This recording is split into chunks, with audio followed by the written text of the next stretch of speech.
like this is the best bloom left on this button bush right now. You'll see, well, there's one in the top. It's not come full bloom, so you can see others in state of deterioration. But this is a very interesting plant in that it only grows in water. Its roots are down in the water under this ground, and it can survive being dry for a period, but it won't persist. But it'll come back every year from the roots if you mow it down. But if you leave it, these have been mowed in the last year or two repeatedly. So this one appears to have been mashed down and survived longer than some. But it's an important wetland plant, and it's really important that we keep the button bushes here. They do use some of that water and keep the soil there ready to soak up more. They are very good for the land. They're good for wildlife.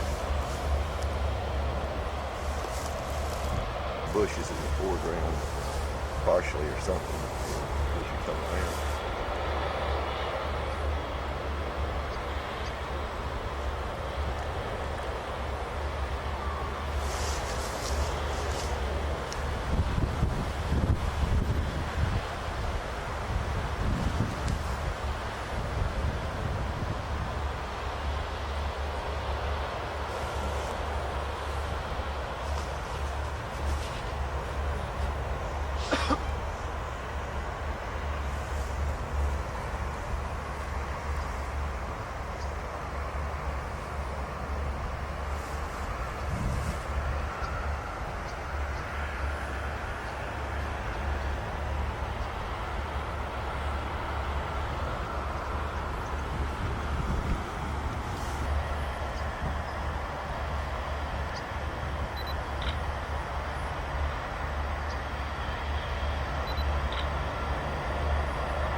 Two different things going on here. This plant is standing, and this vine with these flowers is wrapped around it.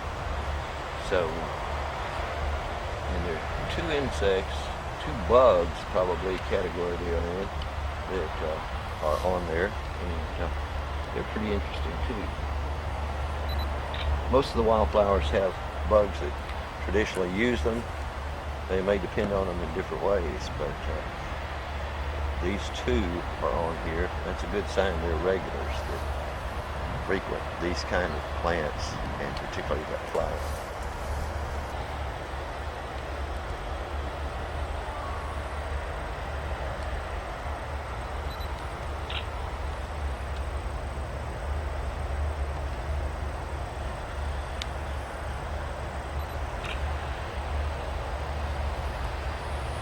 This is the white wild indigo, and it's a plant that has beautiful flowers. This particular one has not flowered. I think this stem will have flowers on it if nobody mows it down.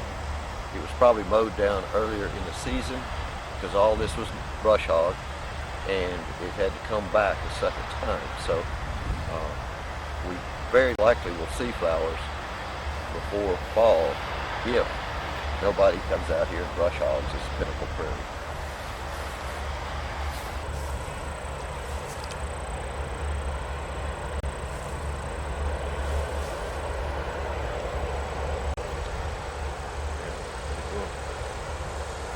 Come left and get this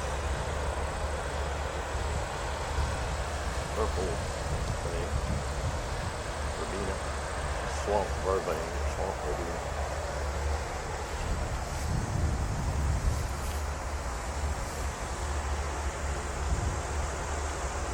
So many things here because it's second growth after being knocked down by the brush hog. They're coming out nicely, but they're not going to be as tall. They won't have a long enough growing season to get full height. But they're here and they'll seed, and that's important for the ones that don't come back from their roots, that they get to reseed every year. Sure, prairie plants tend to, native seed tends to stay in the ground and come up later when the opportunity arises, but having new seed every year can be the key to maintaining the population of species.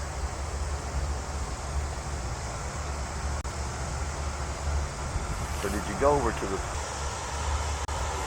don't know the name, that's not the diversity yet.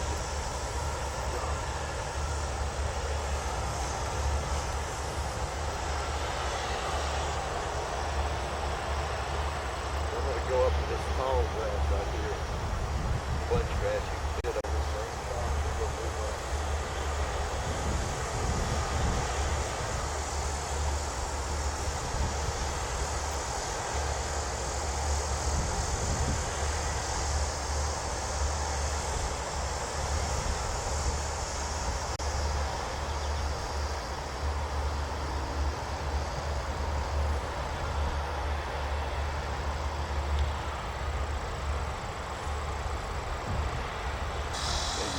Focus on it.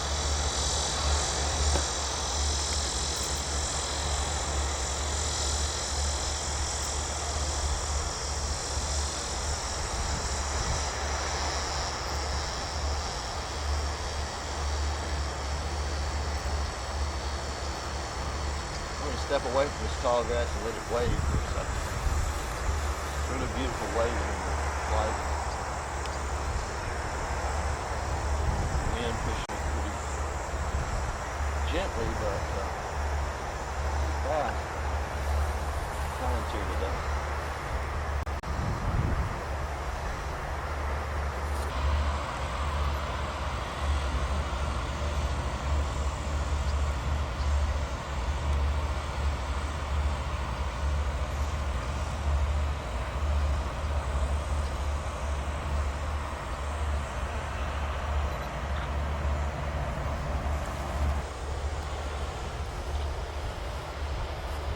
See that?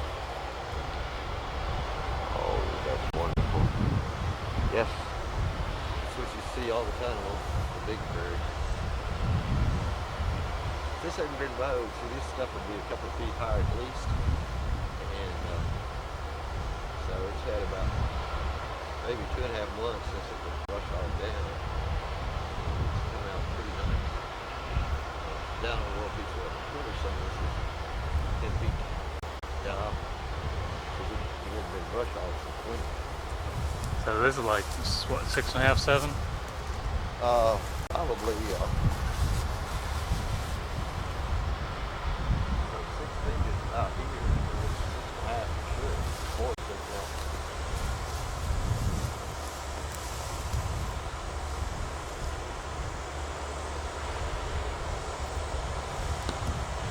Yep.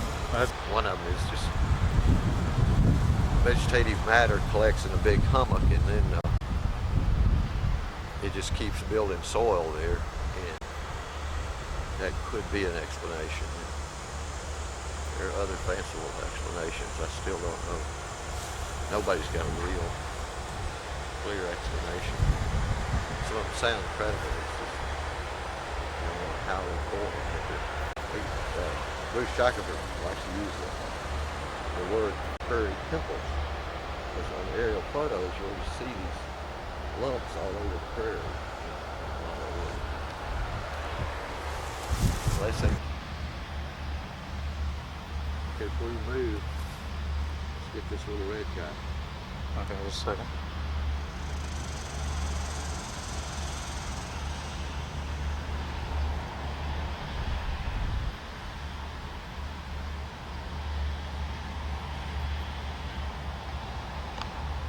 I don't see another one.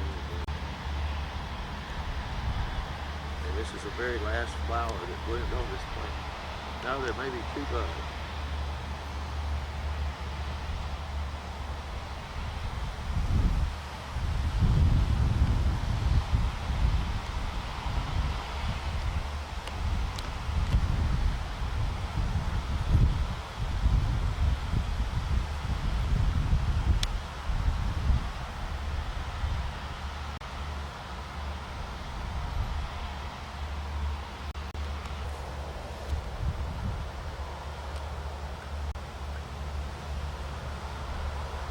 red flowering plant is more than 3 feet tall, even though this land was all brush hogged down 3 months ago or less. And it's had several flowers, but most of the stems appear to have been bitten off. And there are 2 buds just below the flower that may still get to bloom this year. And I don't see any seed because a deer probably has eaten the ends of all the stems. And there's certainly lots of deer down here. You can see the foliage if you go down to the bottom here, and see it looks like some kind of tropical foliage.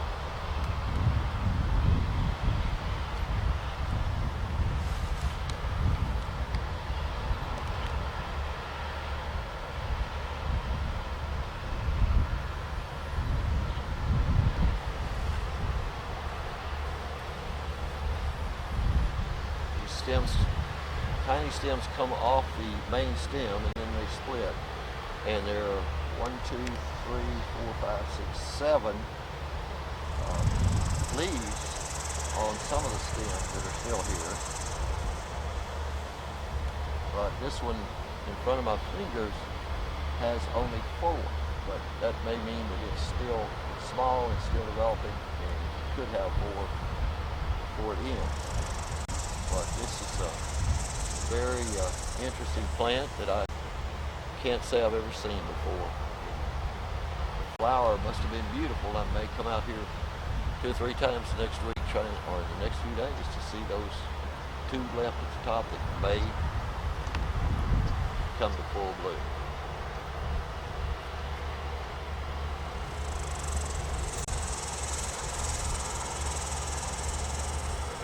Notice the way the stem at each node, it changes direction.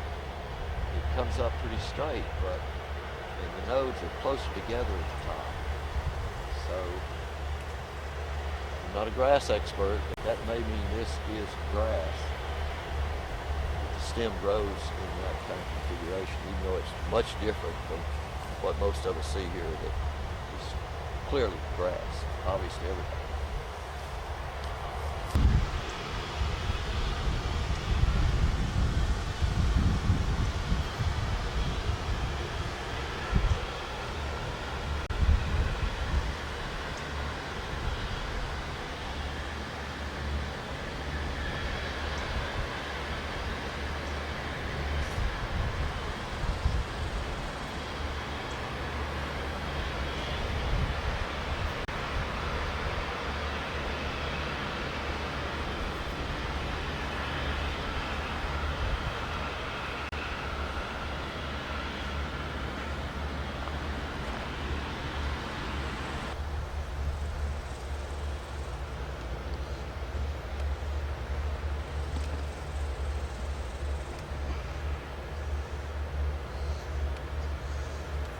This plant is known as dogbane or Indian hemp. And this is its seed pod. This means it's in the bean family, I guess. It's not a milkweed, but the flowers it has are tiny but somewhat similar to milkweed flowers when it has flowers.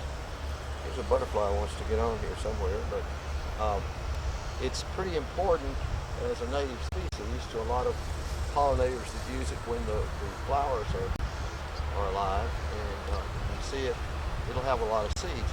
The reason it's close to the railroad, and people mowing down here on the Pinnacle property usually don't go off their own property and mow up by the railroad right away. So many wild plants, native plants of great importance and beauty, rarity, are found only along the railroads in Arkansas. And that's why in central Arkansas we have something called the railroad prairie across the Grand Prairie of East Arkansas. The railroad's been taken out, and the state owns it and manages to pour wildflowers and the creatures that live on it. So this is Indian hemp or dogbane.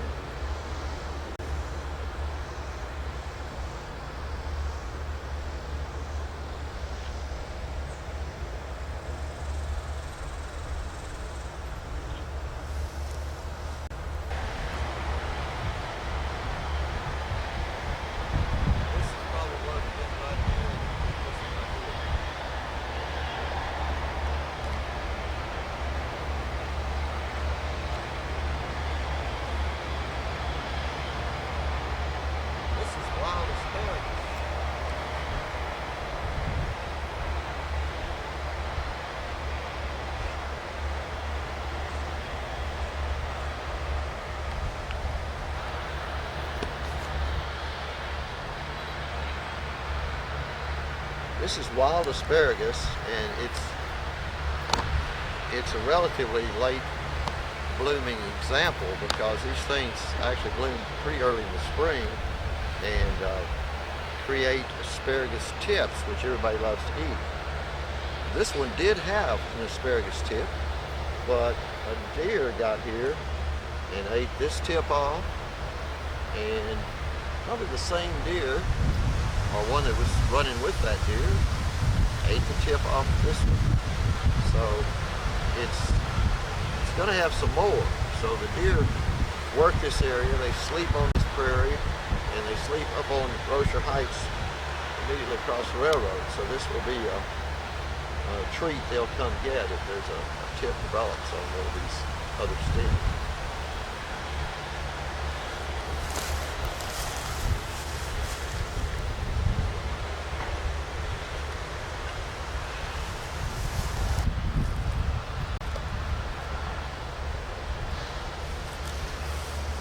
You need a hand in there and focus on those little yellow babies.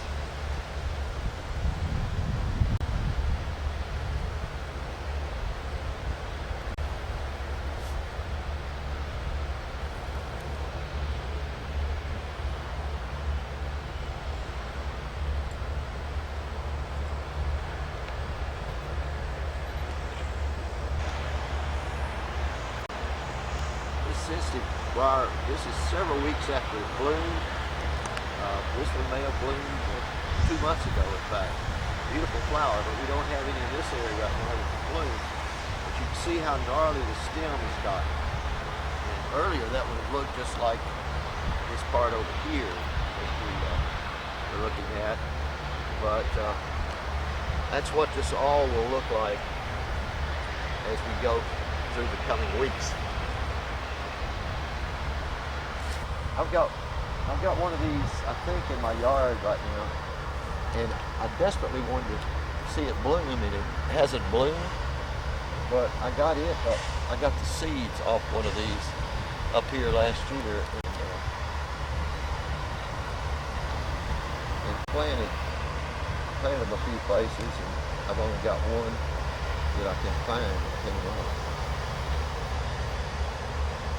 I'm uncertain what this is, but its seed pods are very much like a milkweed pod, and there are narrow-leaved milkweeds to be this, except I don't have a flower to help identify it, and if I had a picture of a flower, we might get it, but maybe we can get it soon anyway from somebody.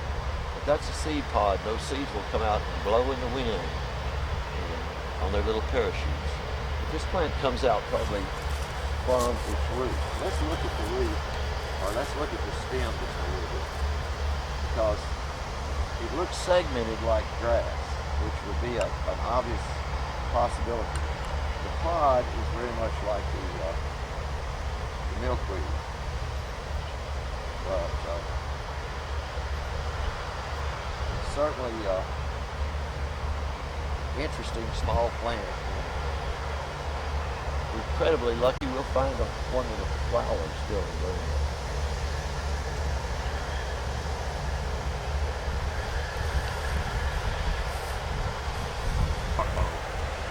Pink rays are actually gold tip. It's like a piece of art somebody would dream of.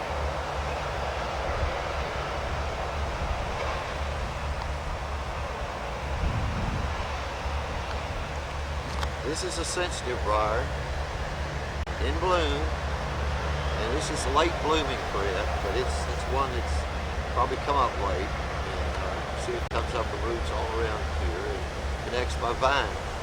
But we've already seen, or we will see in a minute, what it looks like later in the season. It's very sticky. It's not fun to hold on to, particularly for a youngster. It would be painful. For old people, you don't feel quite so much when you get a stick.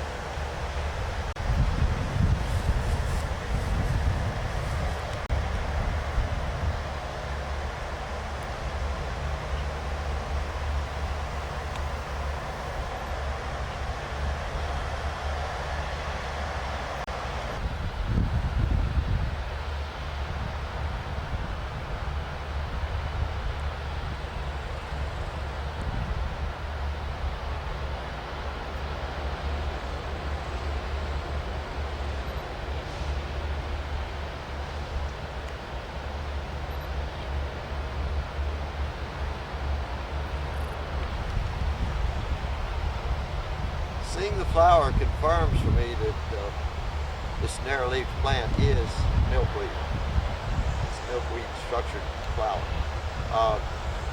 You see sensitive briar with no bloom, and we have some native sunflowers very near. And here's something else that I can't confirm the name of, but it's another tiny, tiny white flower. Its flower circumference is that of or diameter would be the same as a head of a nail. And that, not a roofing nail, but a nail with a smaller head. And let's see what the foliage looks like. We can separate it from the little rose bush that doesn't have any flowers, but we won't even attempt to identify this particular kind of rose. It's probably one of the native wild roses. But you can see the foliage of this. If you go down the stem, it's a little larger.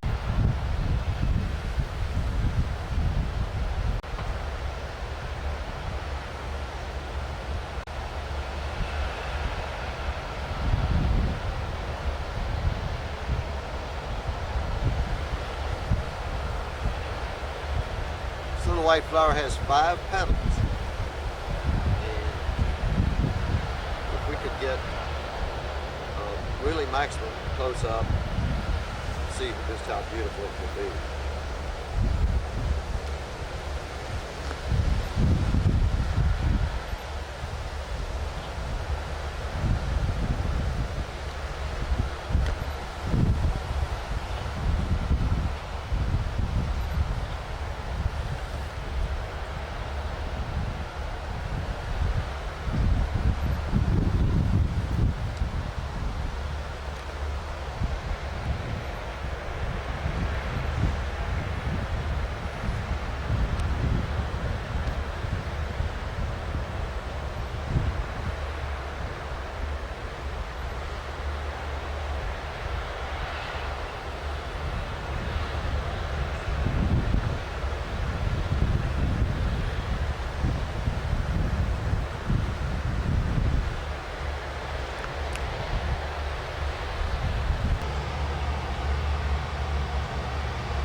So many things that are sunflower-like, echinacea-like, and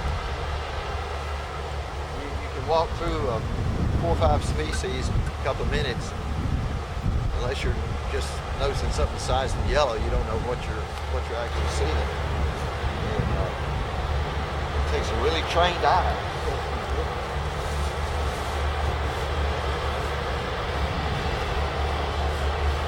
Big blue stem. So this has grown back to big diamonds, more than 6 feet tall.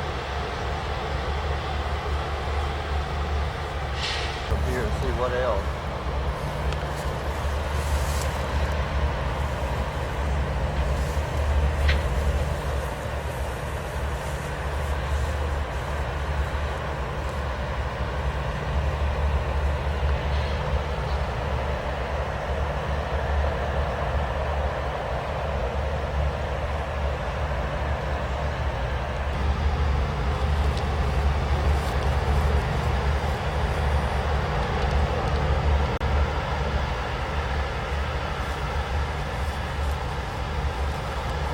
The reason not to mow this kind of land, the reason the professional prairie restoring folks and people that manage prairies like to burn it off every 2 or 3 years, sometimes 5 years, is that what's mowed down will become some more good soil.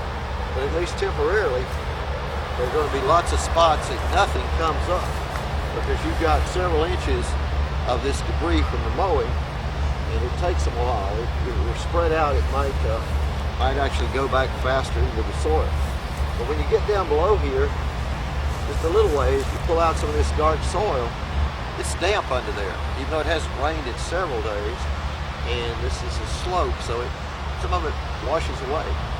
But it's absorbent soil that holds some water. And out here we may find a wet spot as we walk along, and we'll realize we're passing a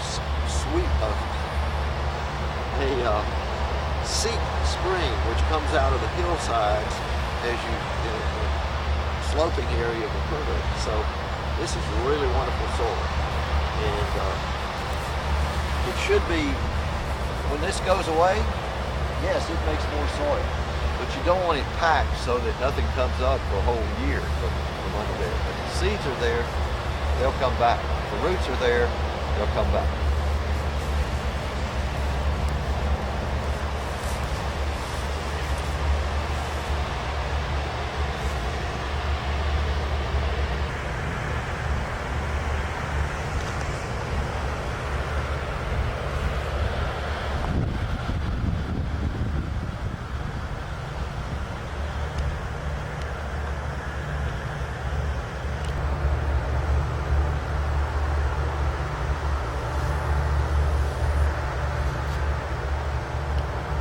While you're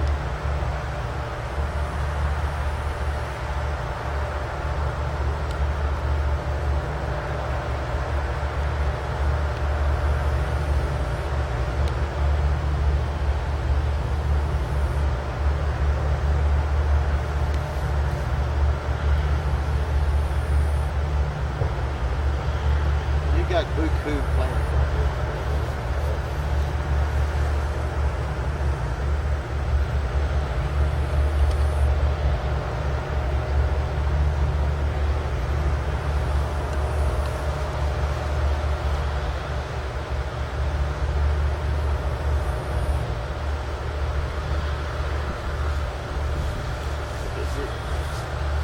Get a small shot of this, close up. What's best, right here or something?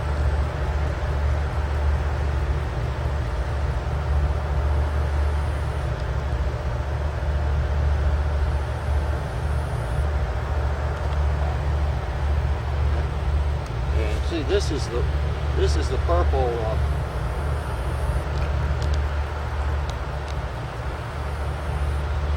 Flower we looked at down there before, but this is not one worth shooting.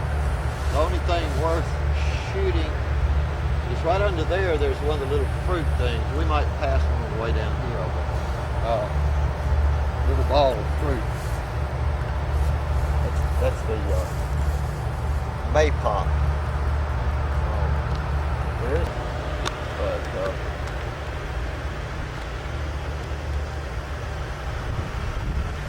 I'm glad to know there's more of it because I hadn't seen very much of it.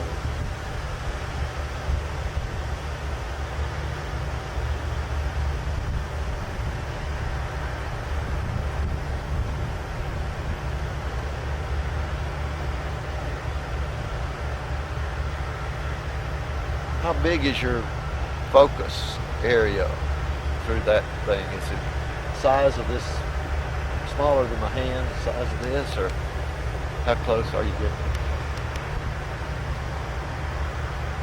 Thumbnail. Thumbnail size? So you can get right in the middle of the flower. All right. Or the inflorescence, a collection of small flowers off a common stem like this. So this is clearly a milkweed. I can tell you right away, it's known as a narrow-leaf milkweed. I'll have to get the species name.